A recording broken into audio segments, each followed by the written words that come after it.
historia de la construcción del puente de Calderón. El camino de Guadalajara a México, con base en testimonios del siglo XVIII, sabemos que, por regla general, las personas que deseaban viajar de México a Guadalajara o viceversa lo hacían a pie, a caballo o en litera. La Nueva España tenía muy pocos puentes y los ríos se vadeaban o cruzaban en balsas tiradas por nadadores indios. Una persona a caballo, si no tenía contratiempos, podía ir de la Ciudad de México a Guadalajara en una semana, pasando las noches en mesones de espantosa incomodidad, pero ese recorrido debió ser muy matado, pues el servicio de coches y diligencias tiradas por 12 mulas, inaugurado en 1794, hacía ese mismo viaje en 12 días. De México salían el día 1 de cada mes y de Guadalajara partían el 16, con una tarifa que ascendía gradualmente de 200, 210, 225 y 250 pesos, según fueran de 1 a 4 pasajeros. La empresa encargada de ofrecer este servicio tenía establecidas postas en las que se remudaban las bestias de tiro. Se rendía jornada en Guadalajara, Zapotlanejo, Cerro Gordo, Frías, Horcones, Irapuato, Celaya, Querétaro, San Juan del Río, Arroyo Zarco, Tula, Huehuetoca y México. Mapa de los caminos de México a Guadalajara durante el periodo colonial a pesar de sus deficiencias. El camino de Guadalajara a la Ciudad de México, que iba por San Juan de los Lagos, se veía transitado constantemente por arrieros y carros que llevaban y traían mercaderías. Para el siglo XVIII la arriería era considerada como una profesión productiva y caravanas de jinetes, en especial en tiempo de la Feria de San Juan, carros cargados de fardos y numerosas recuas que seguían el tintineo de su respectiva caponera, hacían el agitado trajín de aquel camino. El Real Consulado de Guadalajara sabía que el comercio dependía en gran medida de la arriería, por lo que al año siguiente de su fundación, en 1796, redactó el Reglamento de Arrieros y Mercaderes para acreditar su celo y actividad en promover cuanto conduzca al bien común del comercio. Este reglamento fijaba el plazo de 30 días a los recueros para la duración del trayecto de México a Guadalajara. En ese tiempo tenían que entregar las mercancías transportadas a lomos de mulas. Este camino de México hacia Guadalajara era muy difícil en el tiempo de lluvias debido al crecimiento de arroyos y ríos, pues aumentaban en extremo las penalidades de los viandantes con sus deslaves y atascaderos. De ahí la necesidad y la urgencia de construir puentes que facilitaran vadear toda clase de corrientes. Por estas razones el Real Consulado de Guadalajara decidió en 1797 construir un puente sobre el río de Calderón y arreglar el que estaba sobre el río de la Laja. Antes empezó en Guadalajara con el arreglo de la calle llamada del Puente de Medrano, que era la salida de la ciudad por el oriente. Desde mayo de 1797 quedó empedrada esa calle.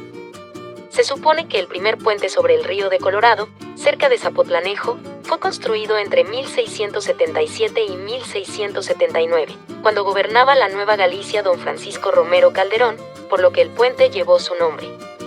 El consulado y la construcción del puente. En el Archivo General de Indias en Sevilla se conserva el expediente que se formó con todos los trámites que llevó a cabo el Real Consulado de Guadalajara para lograr la construcción del puente sobre el río Calderón y la reparación del puente del río de la Laja. Este documento permite recrear la historia de este famoso puente.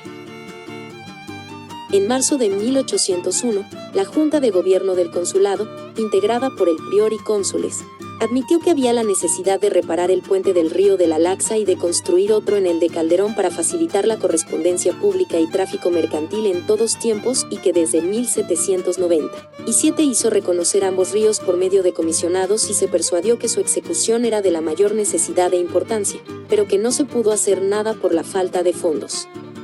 Por lo tanto, acordó que se nombrara a un comisionado y maestro facultativo para que, a expensas de los fondos de este consulado, pasaran a aquellos sitios para que en el primero examinaran el reparo que demandaba el puente y sus entradas, y en el segundo reconocieran e informaran el puesto más ventajoso del río para la construcción del puente nuevo, teniendo presente en este importante punto la seguridad de la obra y la reunión de las conveniencias públicas. Les pedía que levantaran un plano del nuevo puente el más exacto que les sea posible y que hicieran los presupuestos del costo por separado de una y otra obra, tomando en cuenta el valor de los materiales. Conveniencia de la edificación del puente. El primer paso que dio el consulado fue indagar y saber la necesidad que había de los puentes de la Laxa y Calderón. También le interesaba conocer la utilidad que resultaría con la edificación de los dos puentes, aunque sabía que su construcción beneficiaría a mucha gente. Para esto llamó en marzo y abril de 1801 a 6 personas para que expresaran su opinión ante el escribano de Guadalajara, José Antonio Mayén. 3 vecinos de la Villa de Lagos: José Antonio González, correo de la carrera de dicha villa; José Ignacio Viera, conductor de la correspondencia pública de D y C a Villa; y José Manuel de Viera, correo de D y C a Villa; al comerciante Pablo José de Robles, vecino de Guadalajara; a Juan José Rivera, vecino del rancho La Resolana; y a José Manuel Maldonado de Plasencia, vecino de la jurisdicción de Tepatitlán. Los 6 conocían muy bien el camino de México a Guadalajara. Habían cruzado el viejo puente de Calderón y sufrido muchas penalidades, sobre todo en el tiempo de aguas. Los 3 primeros al llevar y traer la correspondencia de Lagos a Guadalajara, y los 3 siguientes al transportar mercancías. Todos estuvieron de acuerdo en que se construyera un puente en el río Calderón. Plano y presupuesto por el maestro Pedro José Ciprés. Con la información de los 6 testigos quedó demostrada la necesidad de los 2 puentes y la utilidad y conveniencia que de su construcción resultara a los caminantes y trajinantes de la carrera de Veracruz y a esta capital y demás lugares de tierra adentro. Por lo tanto, el 2 de mayo de 1801, el consulado nombró a don Joaquín Benel y Liaño, quien era el tesorero, para que, acompañado del maestro de arquitectura, Pedro José Ciprés, fuera a ver los ríos de la Alaja y Calderón y formara en el primero el debido presupuesto del coste que tendrá la conclusión del puente que está comenzado, y en el segundo río examine el sitio más a propósito en que convenga. C.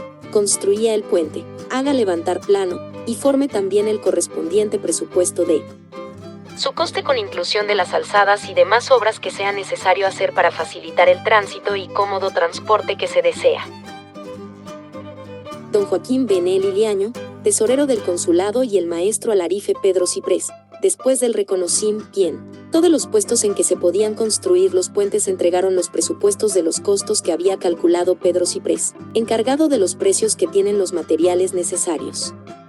El presupuesto para la reparación del puente en el río de la Laxa fue de 2.860 pesos. Para el puente de Calderón presentaron 2 presupuestos, uno para el sitio de la cocina, que ascendía a 11.246 pesos, y otro para un lugar cercano donde se podía construir con buenos cimientos, pilares, arcos, esquinas, empedrados, pasamanos y almenas, con los frentes de los arcos de piedra labrada, por 7.817 pesos. La Junta de Gobierno del Consulado recibió los planos, los presupuestos y el informe el 16 de junio de 1801 y decidió realizar las obras enseguida y conseguir antes la aprobación del virrey de la Nueva España. Más escogió el segundo presupuesto para la construcción del puente de Calderón. En cuanto al de la Alaja, aceptó el presupuesto porque solo había que terminar el puente. Pública subasta para la obra del puente. Los integrantes del consulado, don Antonio Pacheco Calderón, don Eugenio Moreno de Texada y don Manuel López de Cotilla, le escribieron al virrey don Félix Berenguer de Marquina y le solicitaron su permiso para concluir a costa de sus fondos un puente comenzado muchos años hace en el río de la Laxa y construir otro en el río de Calderón. Él vio y no tuvo inconveniente en concederlo, y así lo informó al intendente de Guadalajara, José Fernando Abascal, el 9 de julio de 1801. Con la aprobación del virrey, los planos se enviaron al presidente de la Real Academia de San Carlos, el marqués de San Román, para que los examinaran y rectificaran si fuera necesario. El director de arquitectura, don Antonio Velázquez, aprobó los planos el 31 de agosto de 1801. El expediente regresó a Guadalajara para que el tribunal del consulado pudiera empezar a construir las obras. Con el permiso del virrey, el 14 de noviembre de 1801, los señores prior y cónsules del Real Consulado señalaron para el remate de las obras de la Laxa y Calderón el 2 de enero de 1802 a las 10 de la mañana en la sala consular, y mandaron que para que esta resolución llegara a noticia de todos y particularmente a los facultativos se imprimiera un aviso al público y que se fijaran los ejemplares necesarios de él en los parajes acostumbrados de esta ciudad para que acudieran a hacerla postura o posturas, bajo la condición que fueran a satisfacción del tribunal y que hicieran las obras según los planos y circunstancias que tiene adoptados, que podrían ver en la Secretaría del Consulado. Señores del Consulado enviaron ejemplares del aviso de la construcción de los puentes a los diputados de Sayula, Aguascalientes y Zacatecas, y a los subdelegados o sus lugartenientes de Tepatitlán, San Juan y Lagos, para que los pusieran en los parajes públicos y acostumbrados. No solo por medio de impresos se divulgó la noticia de la construcción de los puentes, sino por pregones. La cultura escrita convivía con la oral, pues en Guadalajara, el 2 de enero de 1802, en la Casa del Consulado, se pregonaron por voces altas y claras de José María Aguanueva las obras de los puentes. El maestro Nicolás Enríquez construye el puente. Las obras se remataron en favor de don Nicolás Enríquez, quien aceptó el remate. Con su fiador y el Real Tribunal del Consulado firmaron la escritura correspondiente ante el escribano José Antonio Mayén el 13 de febrero de 1802. La Junta de Gobierno vio el expediente y acordó que se pasara testimonio al secretario de Estado y del Despacho Universal de Real Hacienda, quien lo haría llegar al rey. Después de concluido el remate, el maestro Ciprés acompañó al contratista don Nicolás Enríquez y le mostró los lugares en que deberían ejecutarse la construcción del nuevo puente de Calderón, así como la reconstrucción del de la Laja. Le indicó el fondo que deberían tener los cimientos, así como el alto, ancho y largo de los puentes, y de sus arcos, y el largo y ancho de las calzadas correspondientes. Los trabajos quedaron concluidos en 1803, año en que se colocaron inscripciones en los dos puentes para constancia de los tiempos en que se hicieron estas obras. Finalmente, el arquitecto Fabián Medina revisó los planos antiguos de Puente de Calderón y con base en los trabajos del mismo maestro Pedro José Ciprés concluyó que el puente está diseñado de acuerdo con los términos y recursos de la época, de mampostería de piedra en un estilo que podríamos llamar romano antiguo, con 3 arcos que cubren el cauce del río, construidos con grandes bloques de cantera, sillares, labrados en el exterior, con muros que protegen el contacto del puente con él.